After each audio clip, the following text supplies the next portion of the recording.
মন্দিরে কাকতালীয়ভাবে মুখোমুখি রাম আর চিকি।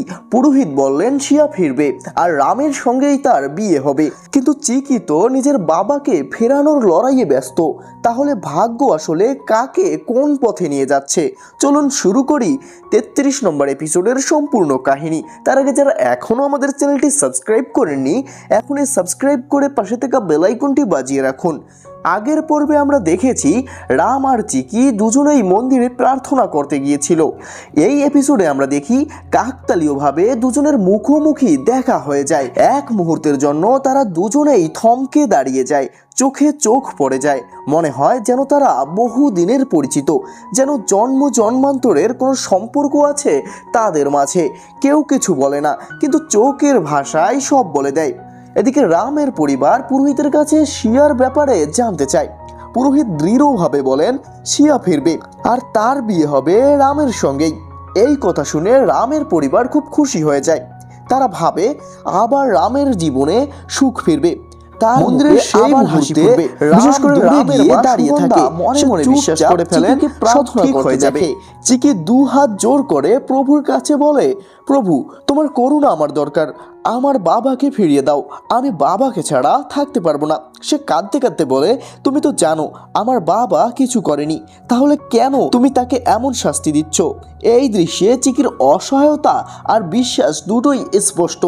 এরপর আমরা দেখি চিকি তার বাবার সঙ্গে তোলা একটি ছবি হাতে নেয়। হঠাৎ ছবিটি হাত থেকে পড়ে ভেঙে যায়। এটা দেখে সে ভীষণ কেঁদে ওঠে। তার মনে পড়ে যায় বাবার সঙ্গে কাটানো পুরনো মুহূর্তগুলোর হাসি, গল্প আর ভালোবাসার কথা। সে ছবিটা তুলে বুকে জড়িয়ে ধরে কাঁদতে থাকে। এই দৃশ্যটা খুব আবেগঘন, মনে হয় যেন তার জীবনের সুখও এই ছবির মতো ভেঙে গেছে। এরপর দেখা যায় আশ্রমের সব এতিম বাচ্চাদের অন্য কোথাও নিয়ে যাওয়া হচ্ছে। বাচ্চারা চিকিকে জড়িয়ে ধরে কাঁদছে। চিকি তাদের সান্ত্বনা দিয়ে বলে, তোমরা ভেবো না আমি তোমাদের ভুলে যাব, আমি প্রতি বছর তোমাদের সঙ্গে দেখা করতে আসব। তার নিজের মন ভেঙে যাচ্ছে, কিন্তু সে শক্ত থাকার চেষ্টা করছে।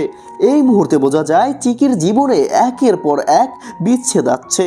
সবকিছুর মাঝেও চিকি প্রভুর সামনে দাঁড়িয়ে যেন চ্যালেঞ্জ ছুড়ে দেয়, আমি হারবো না, আমি আবার বাবাকে ফিরিয়ে আনবই।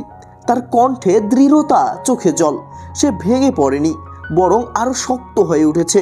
শেষের দিকে রামের মা সুগন্ধার সঙ্গে চিকির দেখা হয়ে যায়। সুগন্ধা চিকিকে তার পরিবারের সবার সামনে দেখিয়ে বলেন, আমি এই মেয়ের কথাই বলছিলাম।